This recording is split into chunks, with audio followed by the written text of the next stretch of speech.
नळदुर्ग हे ठिकाण सोलापूरपासून 45 किलोमीटर अंतरावर, उस्मानाबादपासून 46 किलोमीटर अंतरावर, तर पुण्याहून सुमारे 300 किलोमीटर अंतरावर आहे. हा किल्ला मुंबई हैदराबाद या राष्ट्रीय महामार्गावरच वसलेला आहे. महाराष्ट्राला ऐतिहासिक वास्तूंचा, गडकिल्ल्यांचा समृद्ध वारसा लाभलेला आहे. आज सैर करूया महाराष्ट्रातील सर्वात मोठ्या भुईकोट किल्ल्याची. इतिहास, भूगोल, विज्ञान, स्थापत्य यांचा सुंदर मिलाप दाखवणारा हा नळदुर्ग किल्ला. याच किल्ल्यामध्ये संपूर्ण नदीच वळवून त्याचा वापर शत्रूपासून संरक्षणासाठी किंवा खंदकासारखा करण्याची कल्पना असणारा हा एकमेव किल्ला असावा. किल्ला सध्या पुरातत्व खात्याच्या ताब्यात असून एका प्रायव्हेट कंपनीला बांधा, वापरा आणि हस्तांतरित करा या तत्वावर दिलेला आहे. इथे उत्तम व्यवस्थापन व संवर्धन या बाबी आपल्याला प्रकर्षाने जाणवतात. हा प्रमुख दरवाजा नसून निमुळत्या नागमोडी वाटेने तो मार्ग हलमुख नावाच्या महादरवाजाजवळ जातो. शत्रू सहजासहजी या दरवाजापर्यंत येऊ शकणार नाही अशी व्यवस्था या ठिकाणी आपल्याला पाहता येते.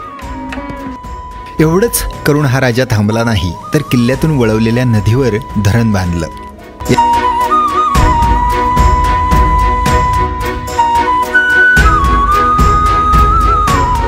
अजून पुढे आलो तर मुन्सिफ कोर्ट नावाची वास्तू दिसते. त्यामध्ये न्यायालय आणि तुरुंग कोठड्या आहेत. बंधाऱ्याच्या भिंतींचा इतका कल्पकतेने वापर इब्राहिम आदिलशाह दुसरा याच्या काळात मीर इमादीन या स्थापत्यकाराने 1613 मध्ये केला. डाव्या बाजूला जामा मस्जिद दिसते. इथेच पर्यटकांच्या बोटिंगची व्यवस्था केली आहे.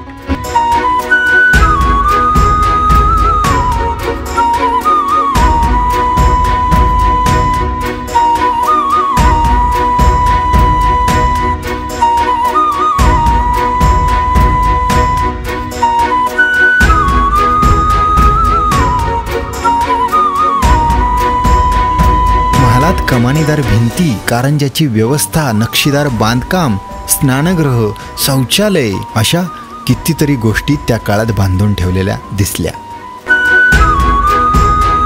तटाच्या भिंतीवरून जेव्हा आपण वरच्या मजल्यावर जातो ना, त्यावेळेला आपल्याला भन्नाट बोरी नदीचं पात्र दिसतं. महाराष्ट्राच्या उस्मानाबाद जिल्ह्यातील तुळजापूर तालुक्यातील हा भुईकोट किल्ला 105 एकरांवरती पसरलेला आहे. 6 किलोमीटरची तटबंदी, 114 भक्कम बुरुज असा प्रचंड पसारा आहे. गेलो ते उपळी बुरुज पाहायला.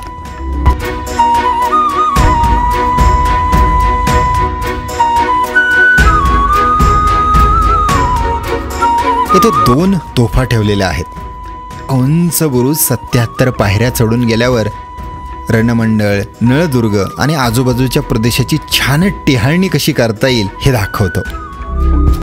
किल्ल्याने इसवी सनाच्या 567 पासून चालुक्य, बहामनी, आदिलशाही, मुघल, निजामशाही, पेशवे व इंग्रज अशा सर्व राजवटी पाहिल्या आहेत.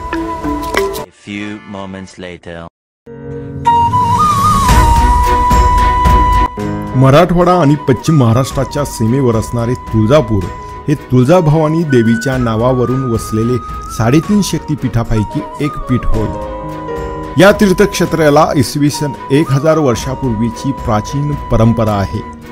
एखाद्या दुर्गासारखे असलेले तुळजाभवानीचे मंदिर पूर्वाभिमुख आहे.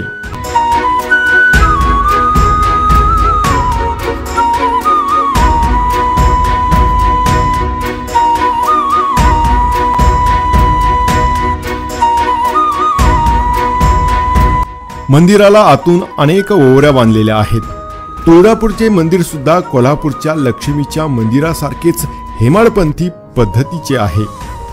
चिरेबंद पाषाणापासून मंदिराचे मुख्य द्वार बांधलेले असून आतील सर्व बांधकाम काळ्या पाषाणाच्या चिऱ्यापासून केलेले आहे. नवरात्रात येथे 9 दिवस यात्रा भरलेली असते.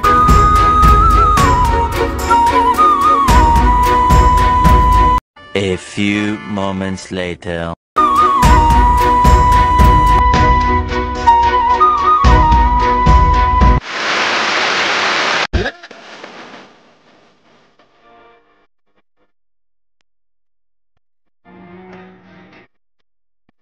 What?